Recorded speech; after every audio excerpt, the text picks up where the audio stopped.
መዝሙር ዘምሩ ብቻ አይልም መጽሐፍ ቅዱስ። ዜማ አዚሙ ብቻ አይልም መጽሐፍ ቅዱስ። ስትዘምሩ ስታዜሙ በማስተዋል ዘምሩ። በማስተዋል እንደው ዝም ብሎ ቻቻ ብቻ እንዳይሆን በማስተዋል ምን እያላችሁ ነው? ምን እየሆነ ነው? ግጥሙ ምንድነው የሚለው? 12 ዓመት ደም ሲፈሰኝ ኖሬ ብሎ የዘመረ ወንድ እንዳለ ማወቅ ጥሩ ነው። በማስተዋል ዘምሩ። ግጥም ቤት ስለመታም ይዘምሩ አሉ። በጸባዖት ያለሁ ብሎ ዘመረ። ህዝቡ ሁሉ በጸባዖት ያለሁ። ዘማሪዎች ግጥም ላይ ጥንቃቄ ማድረግ አለባቸው። በጸባዖት የምትኖር ምናምን በጸባዖት የምትኖር ኦ ማይ ጋድ ብዙ ሰው ዘመረው።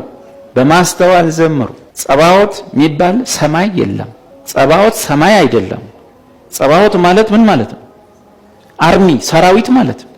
በጸባዖት የምትኖር መድኃኒዓለም ሰው ሰማይ መስሎት በጸባዖት የምትኖር ሰማይ መስሎታል። ምን ማለት ነው?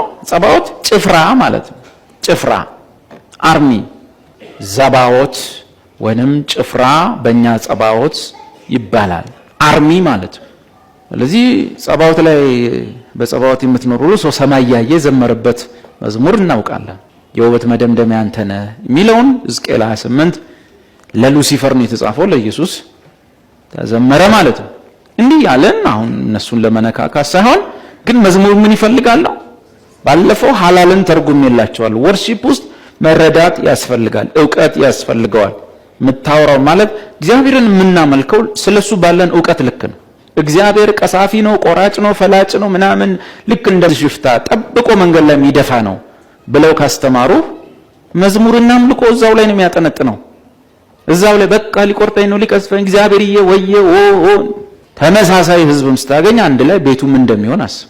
ዘሴም እግዚአብሔር ራሱን አንዱን እግዚአብሔርን እንደየመረዳታችን በተለያየ መዝሙር ነው የምናመልከው። ለምሳሌ አንድ ዘማሪ እንዲህ ብሎ ዘመረ፣ ግን እንደየመረዳታችን ይለያያል። ስራዬን የሰራህልኝ መንገዴን ያቀናህልኝ አማኑኤል ከፍ በልልኝ የኔ ጌታ ከፍ በልልኝ። አሁን ይህን መዝሙር ማለት ነው 100 ጴንጤ ቢኖር 100 አይነት መረዳት ካላቸው ይህን መዝሙር በ100 አይነት መረዳት የሚዘምሩት። ይህን መዝሙር ሰው በተለያየ መንገድ ሊረዳው ይችላል። ለምሳሌ ኃጢአቱ የከበደችው እግዚአብሔር አብ እንደተቀየመው የሚያውቅ ፍርድ ከፊቱ እንደሚጠብቀው የሚያውቅ ሰው ነገር ግን ኢየሱስ መጥቶ ስራውን እንደሰራለት ከዚህ በኋላ እሱ አብ ጋር ለመግባት አብን ለመውረስ የሚሰራው ስራ እንደሌለ በኢየሱስ እንደተሰራለት እንዳለቀለት ያወቀ ሰው አለ። ያ ሰው ይህን መዝሙር ሲዘምር ከፍ አድርጎት ስታንዳርዱን ከፍ አድርጎት ትርጉሙን ከፍ አድርጎት ይዘምረዋል። አብስሎት ደረጃውን ከፍ አድርጎት ከሰፈር ጉዞ ወደ አብ አድርጎት ይዘምረዋል። ይህንኑ መዝሙር ስራዬን የሰራህልኝ መንገዴን ያቀናህልኝ ወዴት? ወደ አብ። የትኛውን ስራ? ህግ ከኔ ጠብቆ ልሰራ ያልቻልኩት አድርግና ታድርግን ፈጽሜ ልጸድቅ ያልቻልኩትን አንተ ግን መተህ ህግን ሁሉ ጠበቅ።